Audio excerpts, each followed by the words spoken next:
Welcome back ناظرین، آپ کو ماہ ربی رمضان ٹرانسمیشن میں خوش آمدید کہتے ہیں۔ ناظرین، میں بڑھتا ہوں علامہ صاحب کی جانب اور سوال کرتے ہیں۔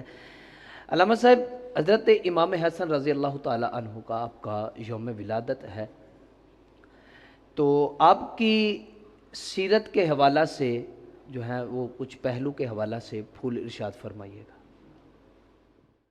الحمدللہ رب العالمین والصلاة والسلام علی من کان نبیا و آدم بین الماء والطین اما بعد فاعوذ باللہ من الشیطان الرجیم بسم اللہ الرحمن الرحیم انما یرید اللہ لیذہب عنکم الرجس اہل البیت ویطہرکم تطہیرا۔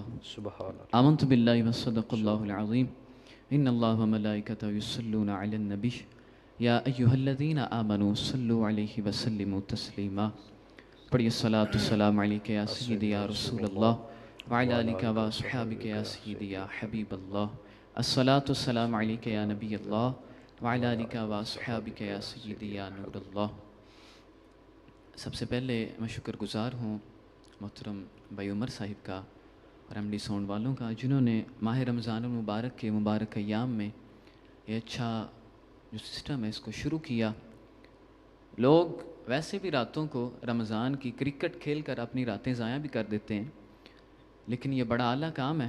اللہ پاک آپ کو اس کا اجر عطا فرمائے۔ آمین آمین۔ عزیزان محترم، آج 15 رمضان المبارک، آج کے دن امام الانبیاء سرور دو جہاں صلی اللہ تعالیٰ علیہ وسلم حضور کی پیاری شہزادی سیدہ کونین سیدہ فاطمہ الزہرا رضی اللہ تعالیٰ عنہ، آپ کو اللہ تعالیٰ نے شہزادہ سے نوازا۔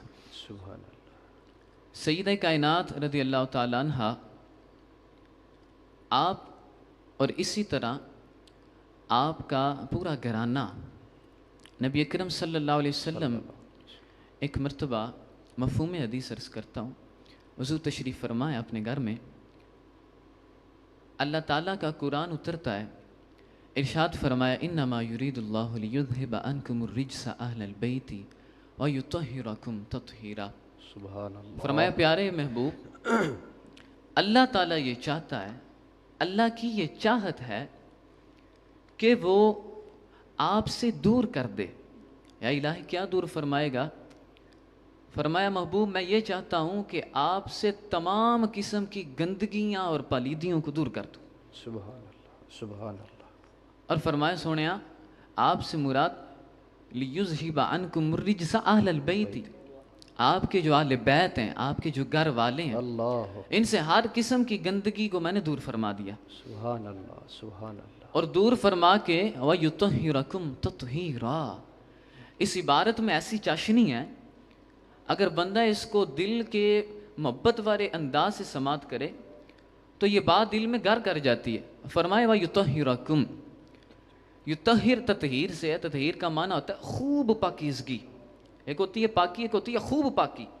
اللہ فرماتا ہے وَيُطَهِّرَكُمْ، محبوب اللہ کی یہ چاہت ہے کہ آپ کو پاک کرے اور خوب پاک کرے۔ سبحان اللہ۔ اب اللہ اتنا بھی رک سکتا تھا، مطلب اتنا بھی اللہ فرما سکتا یطہرکم، بس اللہ نے آگے ایک اور صیغہ ذکر فرمایا تطہیرا، یطہرکم تطہیرا۔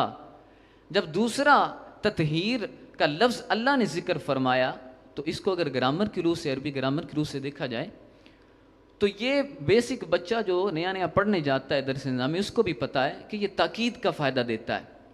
مطلب اللہ فرماتا ہے محبوب اتنا پاک کیا، اتنا پاک کیا ہے، زمانے کی کوئی گندگی ان کے قریب آ ہی نہیں سکتی۔ اللہ اکبر اللہ اکبر سبحان اللہ۔ نبی اکرم صلی اللہ علیہ وسلم پر جب آیت کریمہ کا نزول ہوا تو سرکار علیہ السلام آپ کے پاس سیدہ سلام اللہ تعالی علیہا ورضی اللہ عنہا آپ تشریف لائیں۔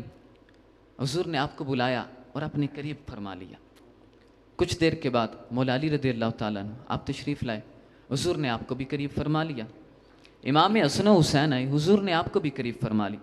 اپنی پیاری چادر حضور نے اپنے اس پیارے خاندان پر، پیاری فیملی پر ڈالی اور عرض کی یا الہ العالمین، یہ بھی میرے اہل بیت ہیں، ان سے بھی گندگی کو دور فرما دے۔ سبحان اللہ۔ اور پھر کیسی گندگی اللہ نے دور فرمائی؟ دنیا کی ہر قسم کی جو پالیدگی ہے اس کو اللہ نے کیسا دور فرمایا. عام طور پر ہوتا یہ ہے کہ بندہ مومن جو ان سے ہے اگر اس کو ناپاکی طاری ہو جاتی ہے تو حکم یہ ہے کہ وہ مسجد میں داخل نہیں ہو سکتا.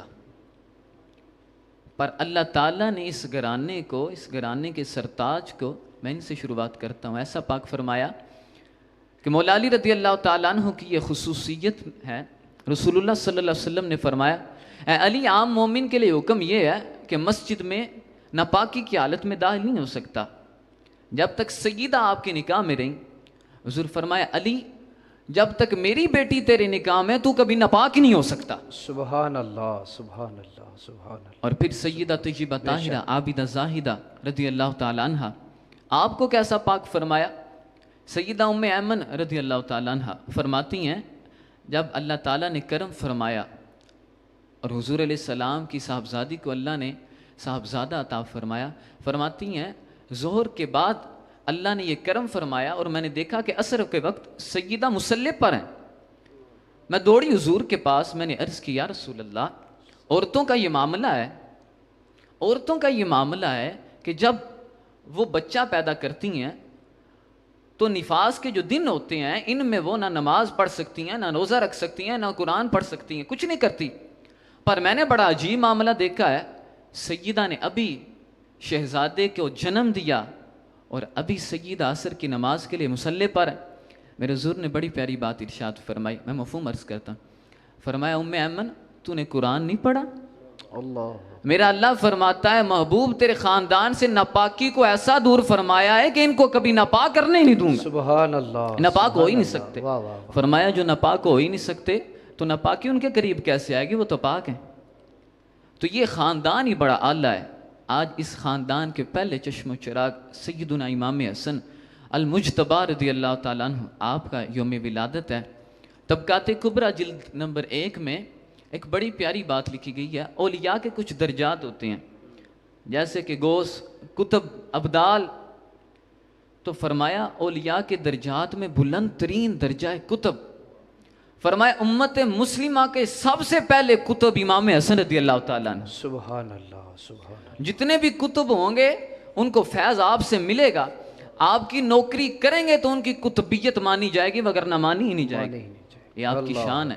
اللہ. اور آپ ایسے اعلیٰ مقام والے ہیں کہ آپ نے تقریباً 25 حج پیدل کیے ہیں، باوجود اس کے کہ آپ جب حج کرنے جاتے تھے تو 7 اعلیٰ نسل کے اونٹ ہوتے تھے، پر آپ ان پر سوار نہیں تھے ہوتے، بلکہ آپ کا یہ الگ ہی محبت کا انداز تھا اپنے رب سے. کہتے تھے اپنے رب کے حضور جاؤں گا تو اپنے پاؤں پر چل کے جاؤں گا. اللہ. اتنی محبت اللہ تعالیٰ سے اور اتنی عاجزی تھی آپ کے اندر. آپ رضی اللہ تعالیٰ عنہ کے بارے میں بڑی پیاری بات آتی ہے، آپ بڑی سخاوت کے اعلیٰ مرتبے پر تھے. ایسے سخی تھے کہ ایک بندہ آپ کی بارگاہ میں حاضر ہوا اور آ کر بڑا بدتمیز قسم کا تھا. آ کر معاذ اللہ آپ کے ساتھ اس نے بدتمیزی کی اور بعد میں یہ بھی کہا میں نے سنا ہے لوگوں سے کہ نبی کا خاندان بڑے صبر والا ہوتا ہے اور نبی کا خاندان تو بڑا عطا کرنے والا ہوتا ہے، لائیں پھر مجھے بھی کچھ دیں، میں آپ کا صبر بھی دیکھ لوں اور آپ کی عطا بھی دیکھ لوں. آپ مسکرائے، اپنے غلام کو اشارہ فرمایا جو بھی ہے سب لا کے اس کو دے دو. غلام اندر گیا. اللہ اکبر. اندر جا کے، اب یہ وہ ہستیاں نہیں تھی، یہ ایسے بادشاہ نہیں تھے ہوتے. آپ نے تقریباً 6 ماہ خلافت کی ہے، لیکن 6 ماہ خلافت کے باوجود بھی آپ نے کوئی ایسا بینک بیلنس نہیں بنایا جیسے آج کل کے بادشاہ بناتے ہیں، جن کی نسلیں بھی ساتھ بیٹھ کر کھائیں پھر بھی نہیں ختم ہوتا اور لالچ بھی نہیں ان کا ختم ہوتا اور مل جائے. لیکن آپ کی 6 ماہ خلافت کے باوجود بھی آپ نے غلام کو اشارہ کیا. غلام گیا اندر اور جا کے اندر سے ایک تھالی لایا. تھالی میں تھوڑی سی چاندی تھی. آپ نے فرمایا اللہ کے بندے، ہمارے گھر اس وقت ہے یہ ہے، اگر کچھ اور ہوتا تو وہ بھی تجھے عطا کر دیتا. سبحان اللہ. اب وہ بندہ جس نے آ کر بدتمیزی کی تھی، کرنے تو بدتمیزی آیا، لیکن وہ بندہ جب اس نے یہ معاملہ دیکھا وہ کہتا ہے میں گواہی دیتا ہوں آپ بے شک محمد صلی اللہ علیہ وسلم کی اولاد میں سے ہیں. اللہ. ایسی اعلیٰ ہستی حضور کی اولاد میں سے ہی ہو سکتی ہے. اللہ تعالیٰ نے یہ کرم آپ پر فرمایا تھا کہ آپ رضی اللہ تعالیٰ عنہ آپ ہی وہ ہستی ہیں سیدنا امام حسن رضی اللہ تعالیٰ عنہ کہ نبی اکرم صلی اللہ علیہ وسلم نے فرمایا حسن اور حسین یہ دونوں جنتی جوانوں کے سردار ہیں، اور فرمایا یا الہ العالمین میری یہ تجھ سے دعا ہے، میری یہ تجھ سے دعا، امام الانبیاء کی دعا، فرماتے ہیں یا الہی میری یہ تجھ سے عرض ہے، میری دعا ہے کہ یا الہی جو میرے حسن سے محبت رکھے تو اس سے محبت رکھ، اللہ اور جس کو حسن پسند نہیں ہے یا الہی تو اس کو بھی پسند نہ فرما۔ بے شک یہ آپ کے ساتھ نبی اکرم صلی اللہ علیہ وسلم کی محبت تھی۔ اللہ پاک ہم سب کو بھی محبت سلیمہ اور اچھی عقیدت عطا فرمائے۔ اللہ پاک آپ کے درجات میں اور آپ کے اعلیٰ منصب میں اللہ بلندیاں عطا فرمائے۔ وما علیہ الا البلاغ۔ ماشاء اللہ ماشاء اللہ ماشاء اللہ۔